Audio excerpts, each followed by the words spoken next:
سورہ یاسین ہمارے درس قرآن میں چل رہی ہے اور کل سورہ یاسین کا دوسرا درس تھا۔ سورہ یاسین میں کل میں نے آپ کو لفظ یاسین یہ حروف مقطعات ہے۔ جب جبریل امین سورہ یاسین کے لفظ یاسین کو بارگاہ رسالت میں لائے تو جبریل امین کو خود نہیں پتا کہ میں کیا لے کے آیا ہوں۔ اللہ رب العزت نے کیا بھیجا، جبریل امین نے کیا رسول اللہ کو دیا، یہ بھیجنے والا جانے اور لینے والا جانے، جو لے کے آیا ہے اس کو اس کا پتہ نہیں ہے۔ اب یہاں پر میں نے آپ کو معنی بتائے تھے کہ اگرچہ اس کے حتمی معنی کسی کو بھی نہیں پتا کہ حروف مقطعات جو بھی ہیں، الف لام میم ہے یا الف لام را ہے یا یاسین ہے، حتمی معنی کسی کو نہیں پتا، لیکن حضرت علی نے ارشاد فرمایا کہ حروف مقطعات جتنے بھی ہیں ان سب کے معنی یہ ہیں کہ یہ اسماء الہیہ ہیں، اللہ کے نام ہیں، وہ اللہ کے نام ہیں سارے کے سارے۔ حضرت ابن عباس نے فرمایا کہ یاسین جو ہے، یاسین کے معنی ہے اے انسان، اور اے انسان سے انسان کامل مراد ہے، اور انسان کامل سے آقا علیہ السلام یعنی محمد مصطفیٰ مراد ہے۔ اب یہاں پر یاسین سے مراد انسان کامل یعنی حضور علیہ السلام مراد ہے۔ تو اب دیکھیں کہ اللہ رب العزت نے جبریل امین کو بھیجا کہ جاؤ میرے محبوب کو وحی کرو، وحی دو۔ جبریل امین لے کے آئے یاسین۔ اللہ نے کیا بھیجا، رسول اللہ نے کیا لیا؟ رسول اللہ نے فرمایا علمت، میں جانتا ہوں، فہمت، میں سمجھ گیا۔ تو اب یہ آقا کیا سمجھ گئے، آقا نے کیا لے لیا، کیا جان لیا، یہ اللہ جانے اور رسول اللہ جانے، جبریل امین کو اس کی خبر نہیں ہے۔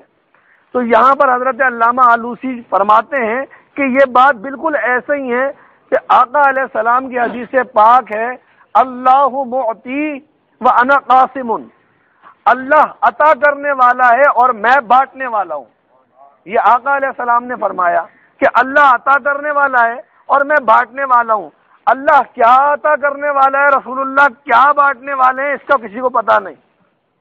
تو یہاں پر میں نے آپ کو کل بھی بتایا تھا کہ امام اہل سنت امام احمد رضا فاضل بریلوی نے اس حدیث کی تشریح میں اتنی شاندار بات لکھی ہے اور اس قدر لمبی لکھی ہے، وہ سب بیان نہیں کرتا، صرف اتنا بتا دوں کہ اعلی حضرت نے فرمایا کہ اس کائنات میں جو کچھ لوگوں کو مل رہا ہے، جو کچھ مخلوق کو بٹ رہا ہے، وہ سب اللہ رب العزت عطا کر رہا ہے اور رسول اللہ بانٹ رہے ہیں۔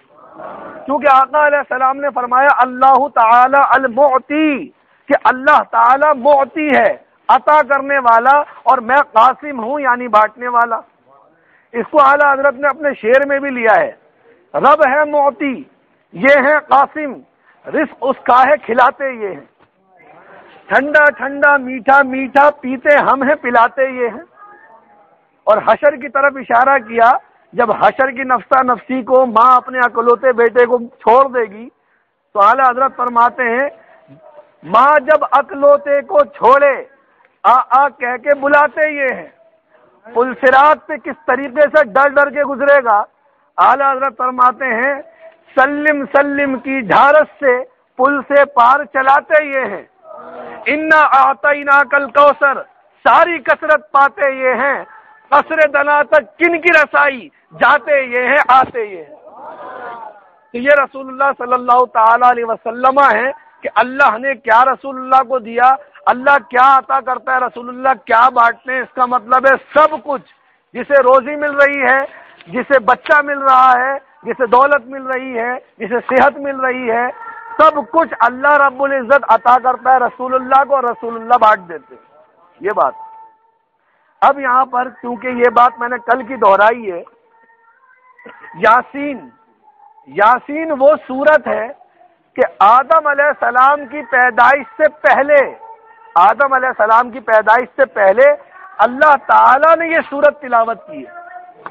اب دیکھیں آقا علیہ السلام نے فرمایا ان اللہ تعالی قرأ طٰہٰ و یاسین قبل ان خلق آدم بألف عام، کہ اللہ رب العزت نے آدم کی پیدائش سے قبل 2000 سال پہلے سورہ طٰہٰ اور سورہ یاسین تلاوت کی. سورہ طٰہٰ جو 16ویں پارے میں ہے سورہ مریم کے بعد، وہ سورہ طٰہٰ اور سورہ یاسین تلاوت کی کب؟ آدم علیہ السلام کی پیدائش سے 2000 سال پہلے. تو کس نے سنی؟ فرشتوں نے سنی. جب فرشتوں نے سنا، آقا علیہ السلام نے فرمایا فَإِذَا سَمِعَتُ الْمَلَائِكَةُ، جب فرشتوں نے سنا، قالوا، تو فرشتوں نے بولا طوبى لأمة ينزل عليهم هذا، مبارک ہو اس کو جس پر یہ نازل ہوگی، مبارک ہو اس کو جس پر یہ نازل ہوگی. وطوبى لألسن تتكلم بهذا، مبارک ہیں وہ زبانیں جو ان صورتوں کو پڑھیں گی. وطوبى لا جواب تحمل هذا، اور مبارک ہو ان سینوں کو جن میں یہ محفوظ ہوں گی. یہ سورہ یاسین اور سورہ طٰہٰ کہ اللہ رب العزت نے آدم علیہ السلام کی پیدائش سے 2000 سال پہلے تلاوت کی، یہ آقا علیہ السلام نے بیان فرمایا. اب دیکھیں، اللہ نے جب تلاوت کی، اپنے ہی کلام کو خود پڑھا تو اسے فرشتوں نے سنا. تو اب بندہ مومن، آقا علیہ السلام نے تلاوت کی، صحابہ نے سنا، صحابہ نے تلاوت کی، تابعین نے سنا، تابعین نے تلاوت کی، تبع تابعین نے سنا، یہاں تک کہ چلتے چلتے میں تلاوت کرتا ہوں، آپ سنتے ہیں، آپ تلاوت کرتے ہیں، آپ کے گھر والے سنتے ہیں. تو ہم نے ابھی تک مخلوق کی تلاوت سنی ہے، مخلوق کو سنا ہے قرآن پڑھتے ہوئے. کیا بندہ مومن کو اللہ رب العزت کا پڑھنا بھی سنائی دے گا؟ اللہ رب العزت کا بھی قرآن سنانا کیا انسان سنے گا؟ آقا علیہ السلام نے فرمایا ہاں. آقا علیہ السلام نے فرمایا جب دوستان خدا، جب دوستان خدا، دشمنان خدا نہیں، جب دوستان خدا یعنی اللہ والے، جب دوستان خدا بہشت میں قدم رکھیں گے، جب اللہ والے جنت میں قدم رکھیں گے تو بارگاہ حق سے آواز آئے گی، اللہ رب العزت کی جانب سے آواز آئے گی کہ تم نے قرآن تو بہت سنا، اب میں تمہیں قرآن سناتا ہوں، سنو. تو پھر اللہ تعالیٰ سورہ فاتحہ، سورہ یاسین اور سورہ طٰہٰ تلاوت کرے گا، اور جنت میں جو جنتی قدم رکھ کر ایسی تلاوت میں محو ہو جائیں گے، اس قدر اللہ رب العزت کی تلاوت میں گم ہو جائیں گے کہ آقا نے فرمایا كأن الناس لم يسمعوا القرآن حين سمعوا الرحمن يتلوه عليهم، جب اللہ رب العزت تلاوت کرے گا، اپنا کلام خود سنائے گا، تو پھر وہ ایسا محسوس کریں گے کہ اس سے پہلے تو ہم نے کبھی قرآن ہی نہیں سنا، یعنی اس سے پہلے تو ہم نے قرآن سنا ہی نہیں. اتنا شاندار قرآن اللہ رب العزت اپنا کلام خود پڑھ کر سنائے گا. کس کو؟ جو جنت میں پہلا قدم رکھیں گے، اللہ والے. یہاں آقا علیہ السلام نے سورہ یاسین کی مزید تعریف فرمائی ہے کہ سورہ یاسین وہ سورت ہے جسے جنت میں اللہ رب العزت خود پڑھے گا اور اپنے مخلوق کو سنائے گا، اپنے بندوں کو سنائے گا. اب یہاں پر اللہ رب العزت نے آگے فرمایا والقرآن الحکیم، حکمت والے قرآن کی قسم، انک لمن المرسلین، بے شک آپ سیدھی راہ پر بھیجے گئے ہیں. انک لمن المرسلین علی صراط مستقیم، بے شک آپ سیدھی راہ پر بھیجے گئے ہیں. اللہ نے فرمایا مجھے قرآن کی قسم ہے جو حکمت والا ہے، بے شک آپ سیدھی راہ پر بھیجے گئے ہیں. تو یہ اللہ تعالیٰ نے کیوں فرمایا؟ یہ کافروں کا رد ہے، اس لیے کہ کفار مکہ نے حضور علیہ السلام نے جب اعلان نبوت کیا، اپنے رسول ہونے کا دعویٰ کیا اور لوگوں پر اعلان کر دیا، تو کافروں نے کہا انکا لست مرسلا، کہ آپ رسول نہیں ہیں، آپ رسول نہیں ہیں، یعنی حضور علیہ السلام کی رسالت کا انکار کر دیا، حضور علیہ السلام کے نبی ہونے کا انکار کر دیا. تو اللہ رب العزت نے ان کافروں کا رد فرمایا اور فرمایا والقرآن الحکیم، پہلے قسم ارشاد فرمائی قرآن کی، اور صرف قرآن نہیں فرمایا بلکہ حکیم فرمایا، حکمت والا، پر از حکمت والا کلام. والقرآن الحکیم، مجھے قسم ہے اس قرآن کی جو حکمت والا ہے. انک لمن المرسلین علی صراط مستقیم، کہ بے شک آپ سیدھی راہ پر بھیجے گئے ہیں. یہ مرسلین فرمایا کہ اللہ رب العزت نے آپ کو انہی راستے پر بھیجا ہے جو پچھلے رسولوں کا راستہ تھا، جو پچھلے رسولوں کا راستہ تھا صراط مستقیم، اسی پر آپ بھیجے گئے ہیں۔ اور اللہ تعالیٰ نے اس پر قسم ارشاد فرمائی والقرآن الحکیم، مجھے قسم ہے قرآن کی جو حکمت والا ہے۔ اب یہاں پر مفسرین فرماتے ہیں کہ دیکھو، جس محبوب کی رسالت کی گواہی خود خالق کائنات دے دے، جس محبوب کی رسالت کی گواہی خود محب دے دے، خالق کائنات دے دے، اب اگر اس کی رسالت کو کوئی جھٹلائے گا تو کتنا بڑا بدبخت ہوگا۔ تو اب جب اللہ رب العزت نے اپنے محبوب کی رسالت کی گواہی دے دی تو اب آقا علیہ السلام کو جو رنجیدہ خاطر ہوئے تھے کفار کی باتوں سے، تو آپ کا رنجیدہ ہونا، آپ کا غمگین ہونا رد ہو گیا، ختم ہو گیا، اس لیے کہ مجھ پر گواہی تو میرے رب نے دے دی جو ساری کائنات کا بنانے والا ہے۔ اب یہ کافر بکتے ہیں تو بکتے رہیں، اس کی پرواہ نہیں ہے، کیونکہ میری گواہی پہ میرا رب نے سورہ یاسین جو قرآن کا دل ہے اس کی پہلی آیت کریمہ میں ارشاد فرما دیا والقرآن الحکیم، مجھے قرآن کی قسم ہے جو حکمت والا ہے، انک لمن المرسلین علی صراط مستقیم، کہ بے شک آپ سیدھی راہ پر بھیجے گئے۔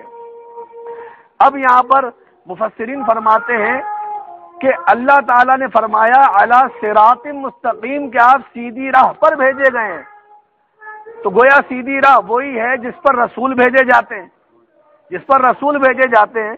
لیکن نقطہ یہ بیان کیا کہ سیدھی راہ جو رسول اللہ کی ہے اس تک کوئی نہیں پہنچ سکتا، جو رسول اللہ کی راہ ہے اس تک کوئی نہیں پہنچ سکتا۔ اب آپ کو یہ بات سمجھ میں آئے گی کہ دیکھیں، حضرت آدم علیہ السلام سے لے کر حضرت عیسیٰ علیہ السلام تک 1,24,000 کم و بیش انبیاء کرام اس دنیا میں آئے، 1,24,000، اور ان میں سے اللہ کو دیکھنے کی خواہش کی حضرت موسیٰ علیہ السلام نے، ربی ارنی انظر الی، مولا مجھے اپنا جلوہ دکھا۔ اللہ تعالیٰ نے فرمایا لن ترانی، تم مجھے نہیں دیکھ سکتے، تم مجھے نہیں دیکھ سکتے، تم مجھے نہیں دیکھ سکتے، یہ نہیں فرمایا کہ کوئی بھی مجھے نہیں دیکھ سکتا، تم مجھے نہیں دیکھ سکتے، کوئی ہے جو مجھے دیکھ سکتا ہے۔ اب یہاں پر جو سارے رسول سیدھے راستے پر ہیں، سب راہ ہدایت پر ہے، سیدھے راستے پر ہے، تو مفسرین یہ فرما رہے ہیں کہ رسول اللہ جو راستے پر ہیں اس راستے پر کوئی نہیں پہنچ سکتا۔ یہ کیوں فرما رہے ہیں؟ آخر سارے رسول سیدھے راستے پر ہیں، رسول اللہ بھی سیدھے راستے پر ہیں، ہدایت کے راستے پر ہیں، صراط مستقیم پر ہیں، تو مفسرین یہ فرما رہے ہیں کہ جس راہ پر رسول اللہ ہیں اس راہ پر کوئی رسول نہیں پہنچا۔ اس کی وجہ بیان کر رہے ہیں اس لیے کہ آج بھی کہ حضور علیہ السلام نے فرمایا کہ جب میں مسجد حرام سے مسجد اقصی گیا اور مسجد اقصی سے مجھے جبریل پہلے آسمان پر لے گیا، پہلے آسمان پر مجھے آدم علیہ السلام ملے، دوسرے آسمان پر لے گیا، دوسرے آسمان پر میرے اور نبیوں سے ملاقاتیں ہوئیں، حتیٰ کہ جب میں چھٹے آسمان پر پہنچا تو میں نے دیکھا کہ چھٹے آسمان پر موسیٰ علیہ السلام ہے، یہاں تک کہ میں 7ویں آسمان پہ پہنچا تو میں نے دیکھا 7ویں آسمان پر حضرت ابراہیم علیہ السلام ہے۔ تو ابراہیم علیہ السلام اگر نبیوں میں درجہ بدرجہ دیکھا جائے تو حضور علیہ السلام کے بعد جس کا مقام و مرتبہ ہے وہ حضور علیہ السلام کے دادا حضرت ابراہیم علیہ السلام کا ہے۔ تو حضرت ابراہیم علیہ السلام 7ویں آسمان پر ہیں، اور رسول اللہ کا راستہ دیکھیں کہ 7واں آسمان سے اوپر سدرۃ المنتہا، سدرۃ المنتہا سے اوپر عرش معلی، عرش معلی پر دنیا ختم، اب عرش معلی سے اوپر دنیا سے نکل کر، مکان سے نکل کر لا مقام میں چلے گئے، اور لا مقام میں بھی صوفیہ کرام نے فرمایا کہ آقا علیہ السلام نے 70,000 پردے طے کیے، اور ہر پردے سے دوسرے پردے کا فاصلہ 70,000 سال کا تھا۔ تو رسول اللہ نے اتنا طویل سفر اللہ رب العزت کی جانب بڑھ رہے تھے، آقا علیہ السلام کو اللہ نے طاقت عطا فرمائی تھی، تو یہ طاقت، یہ راستہ کس نے دکھایا کہ اللہ رب العزت کا محبوب اللہ کے اتنا قریب ہو گیا، فکان قاب قوسین او ادنا، کہ محب اور محبوب کے درمیان 2 کمانوں کا فاصلہ رہ گیا، بلکہ اس سے بھی کم۔ آقا نے اپنی سر کی آنکھوں سے اللہ کا دیدار کیا، اللہ کا دیدار کیا، وہ رب کا دیدار کیا جسے کسی رسول نے نہیں دیکھا۔ اللہ کا دیدار کیا جسے کسی نبی نے نہیں دیکھا، کسی رسول نے نہیں دیکھا، تو رسول اللہ کا صراط مستقیم، رسول اللہ کا راستہ تو دیکھے کہاں جا رہا ہے۔ اسی لیے اعلیٰ حضرت فرماتے ہیں کہ دیکھے رسول اللہ کو حرم سے نکل کر مسجد اقصیٰ گئے، مسجد اقصیٰ سے نکل کر 7ویں آسمان پر، 7ویں آسمان سے سدرۃ المنتہی، وہاں سے عرش معلیٰ، عرش معلیٰ سے لامکاں، حتیٰ کہ رب ذوالجلال کے بالکل سامنے آمنے، سر کی آنکھوں سے اللہ کا دیدار۔ تو رسول اللہ تو وہ ذات ہے کہ اگر کوئی رسول اللہ کا دامن پکڑ لے تو ڈائریکٹ اللہ سے ملا دیتے ہیں۔ صحبا میں مر کے ٹھنڈے چلے جاؤ آنکھیں بند، سیدھی سڑک یہ شہر شفاعت نگر کی ہے، کہ رسول اللہ کا جو شہر ہے کہ اگر آپ کے ذہن میں آتا ہے کہ مجھے میرے رب کی طرف پہنچا دے، کوئی مجھے میرے رب سے ملا دے، تو وہ ذات مدینے والا ہے جو تجھے تیرے رب سے ملا دے گا۔ کیونکہ رب کو تو کسی نبی نے نہیں دیکھا، رب کو کسی رسول نے نہیں دیکھا، جس نے دیکھا ہے اور جو جانتا ہے کہ رب سے کہاں مل کے آیا ہے وہی تو ملانے والا ہے۔ اس کی مثالیں بھی بڑی لمبی لمبی ہیں کہ اگر آپ یہ کہہ دیں کہ مجھے ملتان جانا ہے اور ملتان کے لیے آپ بیٹھ جائیں جو ہے وہ پانی کے جہاز پر، جب تک آپ کو پتہ سامنے نہیں ہوگا تو آپ گھومتے پھرتے رہ جائیں گے، آپ کو ملتان نہیں ملے گا، آپ کو انڈیا میں بریلی شریف نہیں ملے گا جب تک کہ آپ کے پاس کوئی راستہ بتانے والا نہ ہو یا پھر آپ کے پاس پتہ نہ ہو۔ تو پتہ وہی دے گا جس کو پتہ ہوگا، پتہ وہی دے گا جس کو پتہ ہوگا، اور جس کو پتہ ہی نہیں ہے وہ پتہ کیا بتائے گا؟ تو وہ ذات وہ ہے جس کو پتہ بھی پتہ ہے اور دیکھ کے بھی آ چکا ہے۔ تو رسول اللہ صلی اللہ تعالی علیہ وسلم وہ ذات ہے کہ جن کا دامن تھامنے سے اللہ رب العزت تک بندہ پہنچ جاتا ہے۔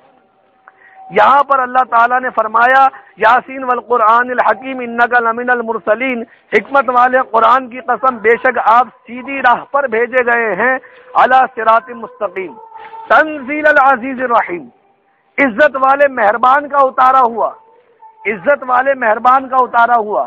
اللہ تعالیٰ نے جو قسم ارشاد فرمائی والقرآن الحکیم، مجھے قرآن کی قسم جو حکمت والا ہے، تو اب کوئی یہ نہ سمجھے کہ قرآن تو اس کتاب کو کہتے ہیں جو بہت زیادہ پڑھی جانے والی ہے، قرآن کے معنی تو بہت زیادہ پڑھے جانے والی کتاب۔ تو بھائی اسکول کالج میں بھی جو کیمسٹری کی کتاب ہے بہت زیادہ پڑھی جاتی ہے، ہر سال ایک نئے بچے آگے پڑھتے ہیں اسے۔ مدرسے میں فلسفے کی کتاب پڑھی جاتی ہے، فلاں جگہ فلاں کتاب پڑھی جاتی ہے، ہر سال پڑھی جاتی ہے۔ تو اللہ تعالیٰ نے جو فرمایا ہے تنزیل العزیز الرحیم، قرآن وہ کتاب ہے جسے مہربان نے، غالب نے نازل کیا ہے۔ تنزیل العزیز الرحیم، عزت والے مہربان کا اتارا ہوا، یعنی اللہ رب العزت کا اتارا ہوا۔ یہ کسی دوسری کتاب کی بات نہیں ہو رہی، جس کی اللہ نے قسم ارشاد فرمائی ہے وہ آپ کی کیمسٹری، بیولوجی، فلسفہ، منطق کی کتاب نہیں ہے، وہ اللہ کا اپنا کلام ہے جس کی قسم ارشاد فرمائی ہے۔ اب یہاں پر ایک پیاری سی بات یہ ہے آپ کے علم میں اضافہ کہ دیکھیں جتنی بھی پہلے کتابیں نازل ہوئیں، توریت ہو، زبور ہو، انجیل ہو، یہ ساری کی ساری یک بارگی نازل ہو گئیں، ساری کی ساری ایک ساتھ اتار دی گئی۔ حضرت موسیٰ علیہ السلام طور پہاڑ پہ گئے، 40 دن میں ساری کتابیں نازل کر دی، پوری کی پوری کتاب دے دی۔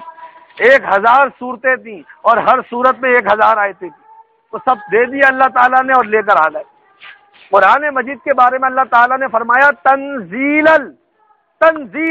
اور تنزیل جو ہے باب تصریف سے، صرف یصرف تصریف، جو بچہ مدرسے میں پڑھنے والا ہوگا وہ بات کو سمجھے گا کہ باب التصریف کی یہ خاصیت ہے، تھوڑا تھوڑا، رفتہ رفتہ، ٹکڑے ٹکڑے۔ تو اللہ تعالیٰ نے قرآن مجید کو تھوڑا تھوڑا، آیت آیت، سورت سورت، نجمن فنجمن، تھوڑا تھوڑا نازل کیا 23 سال کے عرصے میں، 13 سال مکے میں، 10 سال مدینے میں، 23 سال کے عرصے میں یہ قرآن مجید نازل ہوا۔ اب اللہ تعالیٰ نے جو تنزیل کا لفظ فرمایا اس کا مطلب یہ ہے رفتہ رفتہ نازل ہونا، تھوڑا تھوڑا نازل ہونا۔ العزیز الرحیم، عزت والا، مہربان، رحم کرنے والا۔ العزیز کے معنی ہوتا ہے غالب۔ اب یہاں پر میں آپ کو 2-3 وظیفے بتا دوں العزیز کے اور الرحیم کے۔ یہاں مفسرین نے وظائف بتائے ہیں۔ العزیز کا وظیفہ میں مفسرین لکھتے ہیں کہ العزیز کے معنی ہے الغالب علی جمیع المقدورات۔ العزیز یعنی اللہ رب العزت ایسا غالب ہے کہ تمام چیزوں کا احاطہ کیے ہوئے، یہاں مفسرین فرماتے ہیں کہ جسے کسی کی اطاعت کی ضرورت نہیں، یعنی اللہ رب العزت کو کسی کی اطاعت کی ضرورت نہیں، اور جو اس کی مخالفت کرے اور قرآن مجید کی تصدیق نہ کرے تو اللہ رب العزت اس بات پر قادر ہے کہ اس سے بدلہ لے لے، اسے ہلاک کر دے۔ اب یہاں وظیفہ بتاتے ہیں کہ جو شخص ہر روز 40 دن 40 مرتبہ العزیز پڑھے گا تو اللہ تبارک و تعالی اس کی مدد فرمائے گا اور اسے عزت بخشے گا اور مخلوق میں اسے کسی کا محتاج نہیں بنائے گا۔ یعنی العزیز، جو آدمی 40 دن 40 مرتبہ روزانہ پڑھے گا، اللہ رب العزت اسے عزت بخشے گا، اس کی مدد فرمائے گا اور مخلوق میں کسی کا محتاج نہیں ہوگا، ہمیشہ خالق کا محتاج رہے گا، اللہ رب العزت کا۔ اب یہاں پر ایک اور، لیکن اس وظیفے کو برائے مہربانی سن لیں، لیکن کبھی دشمن کے لیے اپلائی مت کر دیجیے گا، صرف آپ کے علم میں اضافے کے لیے بتا رہا ہوں۔ شیخ سہروردی علیہ الرحمہ نے فرمایا کہ جس نے 7 روز یعنی 7 دن 7 ڈیز 7 روز مسلسل 1000 مرتبہ العزیز پڑھا، 7 روز 1000 مرتبہ العزیز پڑھا، اس کا دشمن تباہ و برباد ہلاک ہو جائے گا۔ جس نے 7 دن 1000 مرتبہ العزیز پڑھ دیا اپنے دشمن کے لیے تو اس کا دشمن برباد ہو جائے گا 8ویں دن۔ تو یہ بندہ اس کو کرنے سے بہتر یہ ہے کہ اللہ تعالیٰ سے اس کے لیے ہدایت کی دعا کر دے۔ بہرحال یہ وظیفہ اپنی جگہ ہے جو شیخ سہروردی نے بیان کیا۔ اب یہاں پر العزیز کے 2 وظیفے ہو گئے، 2 وظیفے رحیم کے بھی سن لیں۔ یہاں پر رحیم کا وظیفہ بیان کرتے ہیں مفسرین کہ اس میں رحیم لکھ کر جسے پلایا جائے تو وہ پینے والا پلانے والے سے محبت کرنے لگتا ہے۔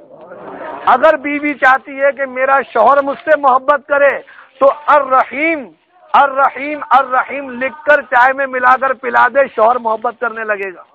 اگر شوہر چاہتا ہے بیوی محبت کرے تو الرحیم الرحیم الرحیم پانی میں لکھ کے ملا دے، وہ محبت کرنے لگ جائے گی۔ المختصر، اگر بیٹا باپ سے چاہتا ہے میرا باپ مجھ سے محبت کرے یا کوئی کسی سے محبت کرے، المختصر دل میں محبت پیدا ہو جاتی ہے، الرحیم کا وظیفہ پانی میں یا چائے میں پلانے سے سامنے والا جو پیے گا اس کے دل میں پلانے والے کی محبت آ جائے گی۔ یہاں پر مفسرین یہ بھی فرماتے ہیں کہ جس کے پھلوں کا باغ ہو، جو پھلوں کا باغ رکھتا ہو، اسے چاہیے کہ وہ الرحیم الرحیم الرحیم پانی میں لکھ کر، یعنی کہ کاغذ پر لکھ کر پانی میں ملا دے اور پانی کو درختوں کی جڑوں میں ڈال دے، اس کا درخت اتنا شاندار پھل دے گا کہ اس کا پھل میٹھا بھی ہوگا اور خراب بھی نہیں ہوگا۔ اور یہاں پر دفع